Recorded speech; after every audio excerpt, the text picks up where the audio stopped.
మనం phone tapping case గురించి అనేక వీడియోలు చేశాము. ఆ ఫోన్ ట్యాపింగ్ వ్యవహారంలో, కేసులో ప్రధాన నిందితుడైన ప్రభాకర్ రావు ఎట్లా తప్పించుకోవడానికి ప్రయత్నిస్తున్నాడు? ఆయన ఏ రకంగా సిట్ ప్రశ్నలకు జవాబులు ఇవ్వకుండా ఎస్కేప్ కాగలుగుతున్నాడు ఏమిటనే దానికి సంబంధించి మనం మాట్లాడుతూ వస్తున్నాం. అయితే ఇప్పుడు ప్రభాకర్ రావు కానీ, ప్రభాకర్ రావు వెనుక ఉన్న పొలిటీషియన్స్ కానీ ఎవరు తప్పించుకోలేని పరిస్థితులు కొన్ని కనిపిస్తున్నాయి.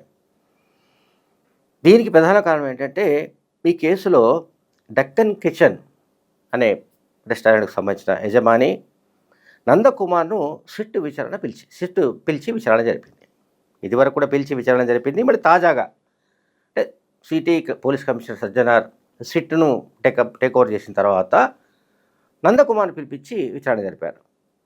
ఈ నందకుమార్ ఎవరంటే, పైలట్ రోహిత్ రెడ్డి ఫామ్ హౌస్లో బీఆర్ఎస్ పార్టీ ఎమ్మెల్యేలను బీజేపీ కొనుగోలు చేయడానికి ప్రయత్నించింది అని ఏవైతే గతంలో ఆరోపణలు వచ్చాయో, ఆ సందర్భంగా ఈ మీడియేట్ చేసిన వాళ్ళలో నందకుమార్ ఉన్నాడు. అందువల్ల నందకుమార్ని కూడా అప్పుడు అరెస్ట్ చేశారు. ఇప్పుడు ఇష్యూ ఏంటంటే, నందకుమార్ అండ్ మిగతా వాళ్ళు ఎవరైతే మీడియేట్ చేశారో, లేదా బీఆర్ఎస్ నుంచి బీజేపీలోకి ఎమ్మెల్యేలు లాగడానికి అప్పట్లో ఎఫర్ట్స్ జరిగాయని చెబుతున్నారో, అసలు దాని వెనుక ఫోన్ ట్యాపింగ్ కారణంగానే ఇదంతా జరిగిందన్నది నందకుమార్ చెప్పాడు. తన ఫోన్ సంభాషణలు విని ఉండకపోతే ఈ రకంగా తనను పట్టుకునే వాళ్ళు కాదని చెప్పాడు. దాంతో ఇప్పుడు ఈ కేసు మలుపు తిరుగుతున్నట్టుగా కనిపిస్తోంది. అట్లాగే డక్కన్ కిచెన్ యజమాని అయిన నందకుమార్ సిట్ విచారణకు హాజరై బయటకు వచ్చి మీడియాతో మాట్లాడుతూ ఆయన ఏం చెప్పాడంటే, ఈ పైలట్ రోహిత్ ఫామ్ హౌస్లో జరిగిన ఆడియోలు, వీడియోలు ఎలా బయటకు వచ్చాయని సిట్ ప్రశ్నించింది. అట్లాగే రాధాకిషన్ రావు అంటే అప్పటి ఏసీపీ అండ్ నౌ ఈ కేసులో ఉన్న ఆల్మోస్ట్ అంటే నంబర్ 2 అనుకోవాలి. నంబర్ 1 ప్రభాకర్ రావు అనుకుంటుంటే, ఈ కేసులో కీలక పాత్ర పోషించిన మరొక వ్యక్తి ఏసీపీగా పనిచేసిన మాజీ ఏసీపీ రాధాకిషన్ రావు తన హోటల్కి వచ్చి ధ్వంసం చేసిన విషయాన్ని కూడా ఇతను చెప్పాడు. నందకుమార్ సిట్కి చెప్పాడు. అలాగే సినీ హీరో వెంకటేష్, నిర్మాత సురేష్ బాబు ఈ తన హోటల్కి సంబంధించిన వ్యవహారాలు ఎట్లా ఇంటర్ఫేర్ అయ్యారు, ఏమిటి, తగాదా ఇవన్నీ కూడా చెప్పాడు. 2023 డిసెంబర్లోనే తాను ఈ ఫోన్ ట్యాపింగ్ వ్యవహారాన్ని పోలీసు ఉన్నతాధికారుల దృష్టికి తీసుకొచ్చినట్టుగా కూడా నందకుమార్ మీడియాకి చెప్పాడు. ఎప్పుడైతే తన ఫోన్ కాల్కు సంబంధించిన ఫోన్ సంభాషణలు బయటకు వచ్చాయని అనుకుంటున్నానో, అప్పుడే తాను ఈ ఫోన్ ట్యాపింగ్ వ్యవహారం జరిగినట్టుగా ధృవీకరించుకున్నట్టు చెప్పాడు. అట్లాగే అసలు ఈ ఫోన్ ట్యాపింగ్ సంబంధించిన ఇష్యూలో ఆధారాలు కూడా తన దగ్గర ఉన్నట్టుగా ఆయన చెప్పాడు. అప్పటి డీజీపీకి అందించినట్టుగా కూడా చెప్పాడు. ఫోన్ ట్యాపింగ్ కేసుకు సంబంధించిన విచారణలో ఇది ప్రభాకర్ రావు విచారణ ముగిసింది. సుప్రీంకోర్టులో ఇప్పుడు సిట్ ఒక నివేదికను సమర్పించబోతుంది. అలాగే అసెంబ్లీ సెషన్స్ తర్వాత అంటే ఈ 29కి అసెంబ్లీ సెషన్స్ ప్రారంభం కాబోతున్నాయి. అసెంబ్లీ సెషన్స్ ముగియగానే జనవరి 5 తర్వాత ఏ క్షణమైనా సరే ఈ కేసులో మాజీ ముఖ్యమంత్రి కేసీఆర్కు, మాజీ మంత్రి హరీష్ రావుకు నోటీసులు జారీ చేసే అవకాశం ఉన్నట్టుగా సిట్ వర్గాలు తెలియజేస్తున్నాయి. అలాగే పోలీస్ కమాండ్ కంట్రోల్లో మాజీ చీఫ్ సెక్రటరీ సోమేష్ కుమార్, అట్లాగే మాజీ డీజీపీ జితేందర్ వివరణను కూడా సిట్ సేకరించింది. అండ్ ప్రభాకర్ రావు కస్టోడియల్ విచారణ ముగిసే చివరి రోజున ఈ కేసుకు సంబంధించిన నిందితులు తిరుపతన్న, భుజంగరావు, అట్లాగే రాధాకిషన్ రావు, ఒక న్యూస్ ఛానల్ అధిపతి శ్రవణ్ రావు, అట్లాగే ఇప్పుడు నేను చెప్పిన డక్కన్ కిచెన్ యజమాని అయిన నందకుమార్, వీళ్ళందరినీ ప్రశ్నించింది. అలాగే ప్రభాకర్ రావు కొడుకు నిశాంతరావును కూడా పిలిచి ప్రశ్నించింది. నిశాంతరావు సంబంధించిన ఆర్థిక లావాదేవీల పైన కూడా సిట్ ప్రశ్నలు గుప్పించింది.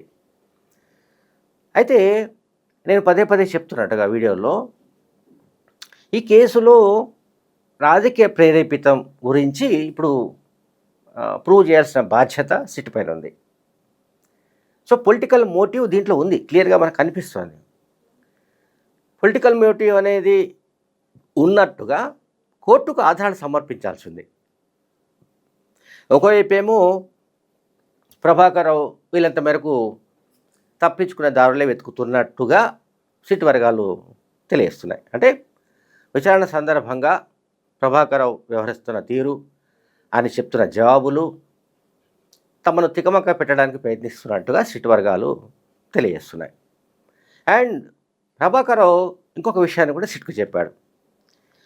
వాళ్ళు ఒక మాట చెప్పారు, అడిగారు, మాజీ మంత్రి హరీష్ రావును మీరు ఎందుకు కలుస్తూ ఉండేవాడు తరచుగా అంటే, ఆయనకు మావోయిస్టుల నుంచి ముప్పు ఉంది కనుక ఆయన తరచూ తనను పిలిచేవాడనో తానే వెళ్ళి కొన్ని విషయాలు చెప్పేవాడనో చెప్పాడు. ఇదొక పెద్ద నాకైతే ఫాల్స్గా అనిపిస్తుంది. అరే హరీష్ రావు గురించి నాకు తెలుసు కనుక, హరీష్ రావుతో ఆల్మోస్ట్ 25 ఏళ్లకు పైగా పరిచయం ఉన్నందున ఆయన ఎప్పుడు మావోయిస్టులకు వ్యతిరేకంగా మాట్లాడిన దాఖలాలు లేవు, మావోయిస్టుల అణిచివేత గురించి మాట్లాడిన దాఖలాలు లేవు. మోరోవర్ చాలా సందర్భాల్లో తెలంగాణ జనసమితి తెలంగాణ జనసభ, ఇప్పుడు తెలంగాణ జనసమితి అంటాం కదా, టీజేఎస్ అధ్యక్షుడు ప్రొఫెసర్ కోదండరామ్ను అరెస్ట్ చేసినప్పుడు కానీ, మరికొద్ది మంది పైన నిర్బంధం అమలు చేసినప్పుడు కానీ హరీష్ రావు తన మామ అప్పటి ముఖ్యమంత్రి కేసీఆర్తో ఆ విషయాల్లో విభేదించారని కూడా ఒక ప్రచారం బీఆర్ఎస్లో ఉంది. అంటే ఇటువంటి పద్ధతులు, ఈ నిర్బంధ పద్ధతుల వల్ల, అణిచివేత వల్ల ఇది పార్టీకి నష్టం జరుగుతుంది, ప్రభుత్వం అప్రతిష్ట పాలవుతుందని కూడా హరీష్ రావు పదే పదే కేసీఆర్ను అప్రమత్తం హెచ్చరిస్తూ ఉండేవారని, సూచిస్తూ ఉండారని అప్పట్లో బీఆర్ఎస్లో చర్చ జరుగుతూ ఉండేది, బీఆర్ఎస్ వర్గాలు. సో నౌ ప్రభాకర్ చెప్తున్నది విచిత్రంగా ఉంది.